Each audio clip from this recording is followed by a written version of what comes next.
Hi and welcome back to another video. So I must say that buying land in Ghana is actually not for the faint-hearted, and as part of some of these reasons is why I personally have decided to create educational content, especially in the space of land, with my friend Eric, who happens to be a surveyor, so we can have some form of education as to some of the things you can do and things you shouldn't do, or things you should look out for, especially when you are trying to acquire land for yourself or for whoever it is. So in today's video, I actually do have a story to share, and I believe by the end of the story you probably get some cue from it, or you derive something from it too, which will help you in your land acquisition journey. So not so long ago, myself and my wife, who were looking for land where we could use for a commercial activity. We're not so sure of what activity we intend to go in yet, but we're looking for a land which was close to like a roadside, a very main or a major roadside, and we're also not looking at something which was going to be far away from where we live. So we decided to scout for land, asking people if they knew. We got some leads, we checked some. We're not so okay with them, and then we came by one which looked okay, so we had to be able to establish who the rightful owner of that particular land is. So we spoke to people, and then everyone seemed to point to that a particular person. So we happened to get his contact and then get in touch to find out if truly he is the owner of the land, and also what the pricing was. So we did get his contact, contacted him. Yes, he established the fact that it is his land. He's owned it for some number of years, and then I think a vast parcel of land he actually has in that particular neighborhood or locality. So it sounded good to us. He started actually talking about pricing at that point. But at that point, we weren't so fast, or we didn't want to get fast to discuss pricing. We just wanted to be sure if truly the land does belong to him.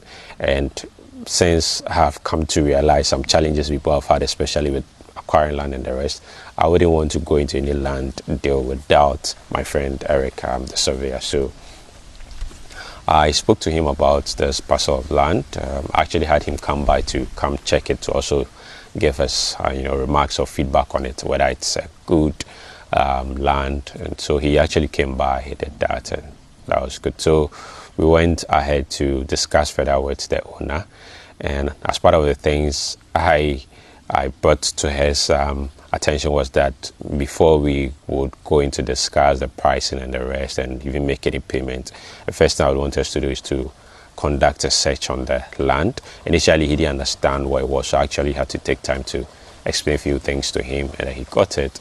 He wasn't so much concerned or worried about that, because he established it to us at the very beginning that he actually has had the land registered, which was good to know that. So Eric came by, we took coordinates of a portion of the land, and then we conducted an official an unofficial search. So there are two searches that you can conduct, an official one and an unofficial one.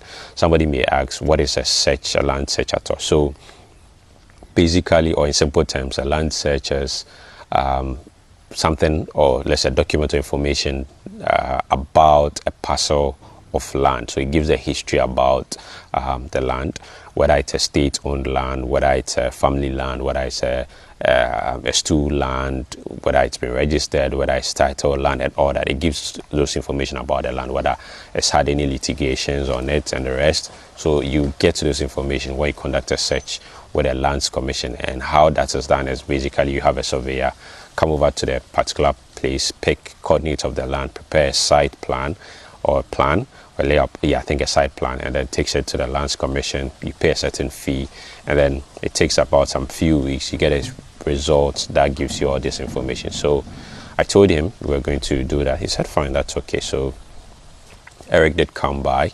He took coordinates of the land, and we didn't just go to take the coordinates by ourselves. You have to have the owner of the land show you where the boundary is and all that, because it's not your land. You have no information about it. So the owner assigned some people to do that, They took us to the land. We took coordinates of it, and then we first conducted an unofficial search. And that thing, I think it took some few days, because that basically means you're just putting the coordinates in the system, checking whether it's those information about the land. So we did that, and then we realized that it was indeed registered under his name. We also saw that it was leased to him by a certain family, and even the year it was leased. So this was actually good information. And then we then went ahead to the discussion table in terms of the cost, discussed it further, and then agreed on an amount before even paying. And even during the payment aspect, we didn't pay a full. We had to pay half of it. And the idea was to have the document ready before we have it signed, before the remaining is paid. And the reason we had to do that is because of sometimes how funny people can behave. After you pay them everything and you have your documents ready and you need them to sign, they're not going to be charging you for what they term as signing fee, all sort of fees, just to extort money from you. And I must say, actually, during this period of this land acquisition has actually taught me a lot of lessons with regard to the land acquisition or purchase and all that. So we made part payment, and then during that period, the first search we did was an unofficial search. So Eric did advise or suggest that we have to do an official search. So an official search will come in a form of a document. It will be addressed to you, giving you outlining all the information on that particular land. So we did that also. I think it took like about 2 weeks, and then the results came, and it still came positive, which meant that it was still in the name of that particular person. So we're actually good. So went ahead to make part payment, as I said earlier, and then we decided to have the land cleared to see what we're going to start. Initially, we're looking at having it fenced, because this time around you can't afford to just buy land and leave it dormant for a longer time. One of the best things to do is to actually have it fenced or construct something or establish the boundary. It's very important because people these days, do all sort of things, especially when it comes to land. So during a period where we were having the land cleared, then I think it was during that period where we also engaged a borehole company to come, survey the site to be able to see if we can get water. So they came by, and interestingly, when the person came by, I think he was driving, he came by, and then all of a sudden, when he was heading back, he was told by the police that he is being wanted by the police commander of that particular area. So he drove there, and then to his surprise, they told him that the land that he's working on, so they thought he was actually like the owner, or he had bought the land. So the commander told him that the land he's about to work on, as somebody has come to the station claiming that that particular land belongs to him. So he did call me, and I had to make it clear to the office, the commander, that he's actually not. He has nothing to do with the land. He only came to. So they allowed him to leave, and then invited me to come over to the station. So I did go over to the station. I met with the commander. I met with a person who was also claiming to that the land actually belongs to him. So he presented his case and listened to everything. And I told the commander, I told him that, well, I don't know how true that is, but before we went ahead to even make any payment for the land, we had conducted a search on the land. Yes, so the officer said, oh yeah, if that is so, then where is it? So I had a shot of it on my phone. I showed it to him. He went through all the information on the land, and then he actually gave it also to the person claiming to be the owner of that particular portion of land. So he looked at it, and then, well, he said yes, and then he started giving all sort of stories, blah blah blah, here and there.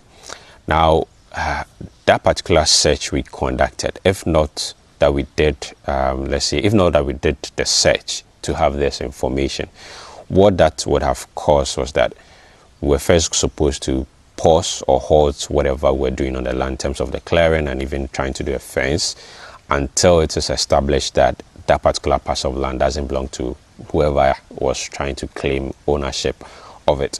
So that would have meant we're going to waste time. We're also going to waste money as well, because then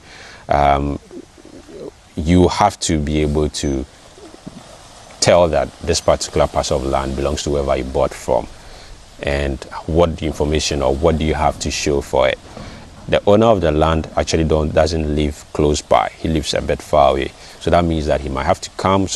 And this was going to take like days or even weeks to probably would have come to a particular point to, realize that this land indeed belongs to whoever I bought from. So then, in our case, the fact that we did go ahead to conduct a search on the land, having information that backed the reason why we even went ahead to initiate the transaction, was good for us on our side, because after showing that information to the commander and even to the person, everything just ceased. We went ahead to continue with whatever we're doing on that particular land, and we didn't have to spend any money to maybe go to the courts and all those sort of things. You get it. And I'm bringing this to your attention because as part of the processes that Eric has outlined in one of our videos, is to conduct a search on the land before you even make any payment for it. So for us, it was good. Even though everybody in the neighborhood said the person actually does own the land, we still went ahead to double check that from the Lands Commission, and the search result was pretty positive. But even that, somebody came claiming ownership of the land. So in case we didn't have the search result as a proof of the ownership of like the land, would have had to spend time. And I've come to realize that in Ghana, I don't know if it's only recent times or it's been there for a long time, some people actually do that, where when they see that maybe you've purchased land somewhere, you acquired land somewhere, they try to come test the waters by I think establishing or wanting to prove that they own the land. So if you don't have any documentation or anything that actually shows any proof of ownership, then it is going to be a long. I think I chanced on a video, but I think one gentleman, I can't really recall his name, where I think he had purchased a land he wanted to use for washing bay and all sort of things, and then he had to go to the court over 2 years. So you imagine.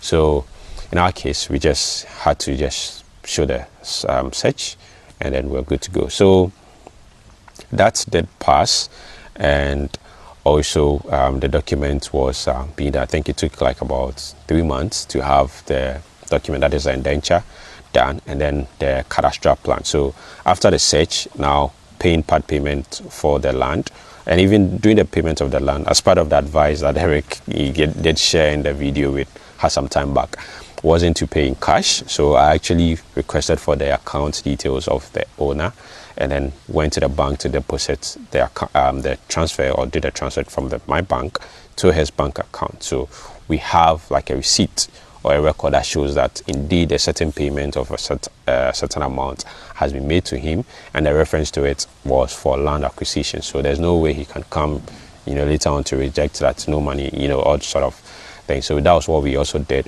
with regard to that, and he did receive the transfer, and then the document was done, and after 3 months time, then we had to conclude the transaction. So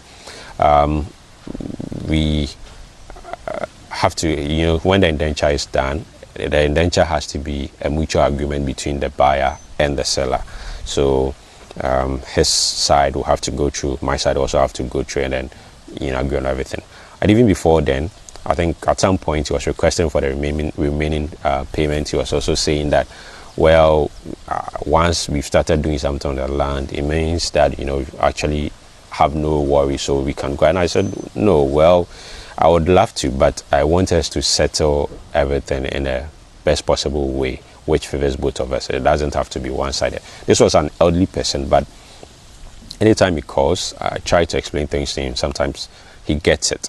And also, once, I think at some point he started listening to how I wanted to have things done, because he realized that it was in the right direction, especially after the search, the land claims, at a certain point. So when I told him about everything and then the search and the rest, so then he decided to not give any pressure to the remaining payment and all that, and he would even further bring up a couple of other lands where he failed to do a couple of things, and he's lost all those lands and the rest. So he realized that we're trying to get things in the right direction. So the document was ready, and then we had to take it to him where he lives, and then we had him sign. We had his witnesses also sign before the remaining payment was made to him. In that case, we've closed the deal on the land. Now we actually also looking at having the land registered, so we also become a part of the ownership of the land. So it will start now. If you go to a land, in case maybe we are interested in selling the land or a portion of the land, and you go to the Lands Commission, after we've registered it, as part of the information you get to be the allodial owner, who happens to be the original owners, who leased it to this said person, and who has also gone to assign it to us. So in our case, he doesn't lease it to us because he's not the allodial owner, so he assigns his lease to us. So then we are the current, should I say, lessees of the land. Yes. And whatever tenure it is, I think, yeah, whatever period it is, after that period, we'll have to be paying rent to the allodial owners of the land. I think there's more. I intend to have further videos with Eric about there's land ownership and the rest, and some issues that we've even encountered with doing people's work and the rest. So this was just to bring to your attention that whenever you're trying to go into any land transaction, acquisition and the rest, one of the things very important you should take into consideration is to actually conduct a search. Of course, a search is not free. Involving the service of a surveyor won't be free, and then also paying for or having the search result from Lands Commission is also not going to be free. But if you compare that cost, whatever you're going to pay to the surveyor as well as to the Lands Commission for the search, as against if there's an issue and you have to go to the court where you're supposed to pay a lawyer, you're supposed to pay for filing and all those things, transportation, the rest, you notice or realize that if you skip this process of conducting a search and you go out to acquire the land, you might encounter challenges and you would have to spend more than what you would have spent earlier if you had done the needful. In some cases where you conduct a search, you might go out to conduct a search and you realize that the land doesn't even belong to whoever is selling, or you even get to know that there's a litigation on the land. In that case, it saves you the time, and you would have had to go to court, deal with court and all those things. Well, you might have lost some money to maybe paying a surveyor or also conducting a search with the Lands Commission, but that would be more important or even better as against you not doing that, going out to pay for the land and then later on realizing that you're in a big or deep mess. So this was just to bring your attention what we have done in the past regarding the acquisition of land and how it has gone well for us. So in case you're also trying to get a land, you probably can emulate the same or even do better, so you don't find yourself in big troubles or issues, or even to the point of you losing money and all that. So that will be just about it for this video.